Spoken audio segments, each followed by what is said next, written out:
Hey everyone, welcome back to the channel. Today, we're diving into a really complex and crucial topic. The intersection of Volodymyr Zelensky's leadership, Ukraine's long-standing battle with corruption, and what it all means for the United States' involvement in the region. It's a story with huge geopolitical stakes, and understanding the nuances is more important than ever. When Zelensky was elected in 2019, he wasn't your typical politician. He was a comedian. An actor who famously played a fictional president on TV who rises to power by fighting corruption. His campaign promise was simple and powerful: to bring that same anti-corruption spirit to the real-life presidency. Ukrainians, weary of decades of graft and oligarchic control, overwhelmingly voted for him, hoping for a genuine change. Now, before we go further, it's essential to understand the context. Corruption in Ukraine wasn't just a minor issue, it was systemic. For years, it had weakened state institutions, drained the economy, and made the country vulnerable to outside influence, especially from Russia.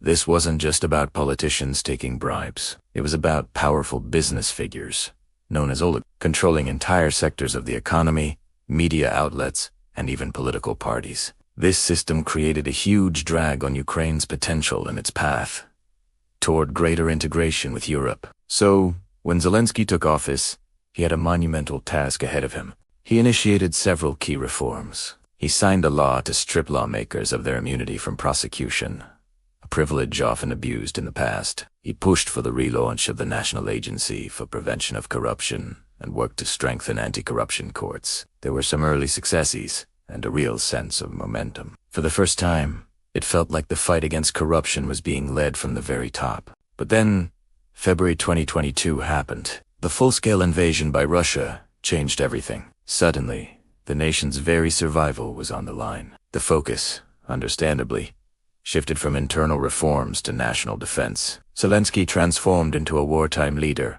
a global symbol of resistance and defiance. His communication skills, honed in his previous career, became a powerful tool to rally his people and garner international support. This is where the story gets even more complicated. The war effort required unprecedented amounts of international aid, particularly from the United States. Billions of dollars in military and financial assistance flowed into Ukraine. With such massive sums of money involved, the question of corruption became even more critical. Could a country still grappling with systemic graft be trusted to manage this aid effectively? For the United States, this is a central dilemma. The strategic goal is clear: support Ukraine to repel the invasion and maintain its sovereignty. A Russian victory would have destabilizing consequences for all of Europe and send a dangerous message to authoritarian regimes worldwide. So, the US has a profound interest in ensuring Ukraine wins. However, there's also a domestic political reality.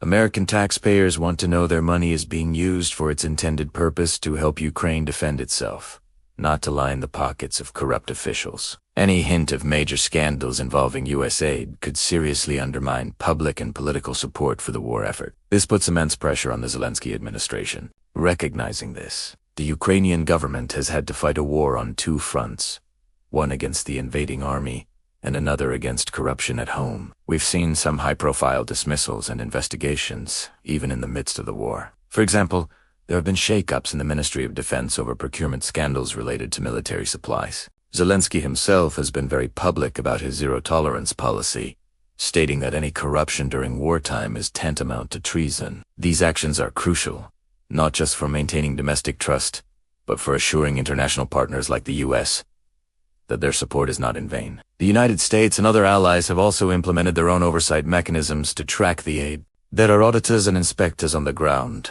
working with Ukrainian authorities to ensure transparency and accountability. It's a collaborative effort, but the primary responsibility still lies with Kyiv. So, what are the US stakes in all this? They are incredibly high.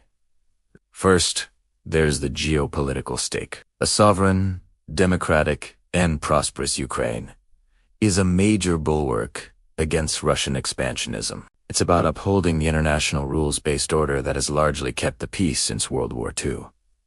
Second, there's the credibility stake. The US has positioned itself as the leader of the democratic world in this conflict. If its primary beneficiary is seen as hopelessly corrupt, it weakens that leadership position and gives ammunition to critics who argue against American involvement abroad. And third, there's the financial and political stake. The commitment is enormous. Continued support depends on the belief that Ukraine is on a path to becoming a stable, transparent, and self-reliant democracy. The success of Zelensky's anti-corruption efforts is directly tied to the long-term viability of Western support. In a way, the war has accelerated the need for reform.